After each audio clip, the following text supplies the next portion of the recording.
سب سے پہلے یہ ویڈیوز دیکھیں۔ مسیح کا جی اٹھنا برحق ہے تو مردوں کی قیامت بھی برحق ہے، اس لیے کہ جناب مسیح نے مقام پہ کہا تھا کہ قیامت اور زندگی میں ہوں۔ اب کیا مطلب؟ آپ نے زندگی میں کہا تھا کہ قیامت بھی میں ہوں اور زندگی میں ہوں، جو مجھے دیکھنا چاہے، زندگی چاہیے تو میرے پاس آئے، اور قیامت بھی چاہیے تو وہ بھی میں ہی ہوں۔ نمونہ ہے کہ زندہ شہادت ہے۔ دیکھیے کتنی خوبصورت بات ہے کہ قرآن شریف میں کہ مسیح کے جی اٹھنے کی پیش کرتا ہے کہ منکرین نے قیامت کے لب پر، ان کے ہونٹوں پر، زباں پر مہر لگا دی۔ کس طرح؟ غرض دنیا میں صرف ایک ہی مثال ہے کہ کوئی مردوں میں جی اٹھا ہے؟ نہیں، سوائے ایک کے۔ اچھا، اور جی اٹھا ہے موت اور قبر پر اس نے فتح پائی ہو، ایک ہی ہستی۔ اب چونکہ ہم موت پر یقین نہیں کریں لیکن اس کے سماوی پر یقین کر رہے ہیں کہ ہاں ٹھیک ہے، متوفی کا بھی یقین نہیں کر رہے ہیں، تو جو قرآن کی کسی آیت کو اگر انکار کر دے گویا اس نے پورے قرآن کا انکار کر دیا۔ اس توحید، اس رسالت کا جو ماننے والا ہے بظاہر اس نے سب کا انکار کر دیا۔ یہی بات آپ کی خدمت میں پیش کرنا۔ اور اب دیکھیں غرض ہے کہ کیا کہ کوئی مردوں میں جی اٹھا؟ نہیں، سوائے ایک کے، جناب مسیح کے۔ اور پھر موت اور قبر اس کی فتح پہ، تو تمام انبیاء جتنے بھی آئے، انبیاء پر موت کا ڈنگ جو ہے وہ چل گیا، کوئی انکار نہیں کر سکتا۔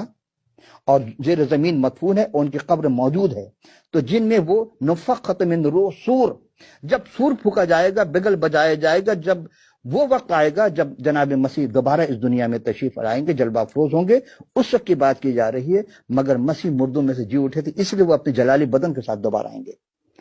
تو آیت کیا تھی؟ ہم نے کیا پڑھی تھی کہ سلام ہو مجھ پر جس دن میں پیدا ہوا اور جس دن میں مروں گا، اور جس دن جی اٹھوں گا، انہیں اٹھ کر جی کر۔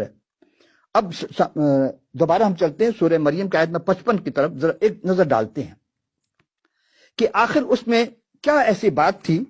55 نمبر آیت میں دوبارہ ہم غور کرتے ہیں، اس میں کیا کہا؟ انا متوفیکا و الا متحرکا، انا متوفیکا و رافعکا، میں تجھے وفات دوں گا اور تجھے اٹھا لوں گا۔ الا متورکا، متحرکہ من الذین کفروا، اور جو کفر کریں گے، جو انکار کریں گے تو اس چیز سے ہم تجھے الگ کر دیں گے۔ وجعل الذین اتبعوک فوق الذین کفروا، اور جو لوگ تیری اتباع کریں گے، یعنی جو مسیح کی اتباع کریں گے، اس سب پر ان کو فضیلت ہوگی، سب پر حاوی ہوں جائیں گے۔ الی یوم القیامہ، قیامت تک۔ اب آپ غور کریں، آج اس زمانے میں سب سے بڑے مذہبی اگر ماننے والے ہیں کسی نبی کے تو کون لوگ ہیں؟ یہ آپ کو ریسرچ کر سکتے ہیں کہ مسیح کے ماننے والے دنیا میں سب سے زیادہ ہیں۔ اور پھر اس کے بعد ثم الی مرجعکم فاحکم بینکم فیما کنتم فیہ تختلفون، یہ جو تم جو آپس میں اختلاف کرتے ہو اس کو چھوڑ دو۔ یعنی جس طرح مسیح مردوں میں سے جی اٹھنے والے صرف وہی ہیں، اور اسی طرح آسمان پر جانے والے بھی وہی ہیں۔ اچھا، یہاں ہم ایک چیز آپ کی خدمت میں پیش کرتے ہیں، روکتے ہیں یہاں پر، کہ جو بھی آیا دنیا میں باقی تمام پیوندے خاک ہو گئے، مگر وہ زندہ ہیں اور ابد تک زندہ رہیں گے۔ اور تمام اہل اسلام اس بات پر مسلمات میں سے ہیں کہ وہی ایک زندہ جاوید ہے۔ اور قرآن شریف نے کیا کہا؟ ما یستوی الحیاء، یعنی کوئی چیز، کیا چیز ہے اس میں؟ دو چیز ہم غور کریں گے کیا، اور یہ سورہ 35واں سورہ ہے، تین چیز کا تذکرہ ہو رہا، چوتھی چیز میں آؤں گا۔ تین چیز کیا ہے؟ سب سے پہلی بات یہ ہے کہ کیا نابینا اور بینا برابر ہے؟ نہیں۔ کیا تاریکیاں اور نور برابر ہے؟ نہیں۔ تو کیا سایہ اور دھوپ برابر ہے؟ نہیں۔ تو کیا زندہ اور مردہ برابر ہے؟ برابر نہیں ہو سکتا۔ اب سارے جو بھی ہے جس میں روح ہے وہ سارے مردہ ہو جائیں گے، لیکن مسیح آدمی زندہ ہے۔ اور کہاں ہے؟ سب مانتے کہ آسمان پر ہے۔ اب یہ پھر یہاں ہم دیکھتے ہیں اسی بات کو کہ سورہ بقرہ کی آیت نمبر 210 میں ہے کہ کیا اسی بات کے منتظر ہیں؟ کس چیز کے؟ کہ اللہ بادلوں کے سائے میں سے آ جائے اور فرشتوں بھی اتر آئیں اور سارا قصہ تمام ہو جائے۔ میں قرآن سے نہیں ہٹ رہا ہوں، دونوں کتابیں ساتھ ہیں۔ اسی چیز کو سورہ نساء کی آیت نمبر 69 میں ہے کہ اور قرب قیامت نزول مسیح کے وقت اہل کتاب میں سے کوئی فرد یا فرقہ نہ رہے گا، مطلب سب ایک ہو جائیں گے، مگر وہ مسیح پر موت سے پہلے ضرور صحیح طریقے سے ایمان لے آئیں گے، تو قیامت کے دن مسیح ان پر گواہ ہوں گے۔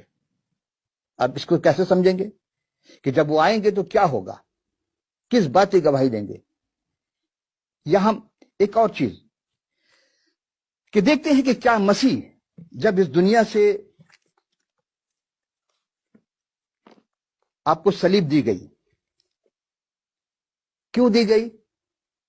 سوال ہی پیدا ہوتا ہے، کیا گن کی شکل میں جو دوسروں کو دی گئی تو کیوں دی گئی تھی صلیب؟ اس لیے کہ مسیح نے الوہیت کے وہ کام انجام دیے جو کوئی نہیں کر سکتا تھا۔ مردہ کو کوئی نہیں زندہ کر سکا، ایک دن کا نہیں، بلکہ ایک بچی مر گئی تھی جس کا ہم پہلے بھی تذکرہ کر چکے، وہ گھر میں تھی، 12 سال کی بچی تھی، آپ نے کہا نہیں سو رہی ہے، تو سویا مردہ برابر ہوتا ہے۔ وہ جب صرف اس نے کہا کہ اے بیٹی اٹھ، اور اسے گھر والوں سے کہا کہ اسے کھانا کھلاؤ، بھوک لگی اسے، سو کر اٹھتے تو بچے کھاتے ہیں۔ ایک جنازہ جو کہ قبر اور گھر کے درمیان میں موجود تھا، بیوہ کا بیٹا تھا، اسے آپ نے زندہ کیا، ماں کے اس حیت کو، اس کیفیت کو دیکھ کر کے، ترس کھا کر کے۔ تو انسان مسیح کامل انسان تھے۔ اب ہم جب دیکھتے ہیں کہ ان کا ایک دوست جو 4 دن سے زیادہ، 4 دن ہو چکا تو اسے دفن ہوئے، بدبو آ چکی تھی اس کے لاشوں میں، آپ نے کیا کیا؟ صرف نام سے لے کر آواز دیا، لازر باہر آ، اور وہ کفن سمیت باہر آ گیا۔